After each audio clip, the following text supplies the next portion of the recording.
Всех приветствую, дорогие друзья! Хочу с вами поделиться одним из вариантов упаковки заказа для покупателя. Вот этот крем заказал человек. Я, значит, упаковываю вот в такой вот полиэтиленовый пакетик, вкладываю открытку. То есть я говорю своему клиенту спасибо. И вот в такую вот баночку налила шампунь, тоже со змеиной серией. Наклеила открыточку, вернее, вот такую наклейку ярких дней и положила в пакетик. То есть клиенту будет приятно.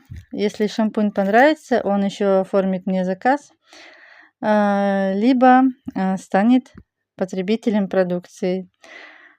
Вот такая фишечка. Если была полезна, ставьте лайки. Можете делиться своими какими-то тоже полезностями в комментариях под этим видео. Всем спасибо за просмотр.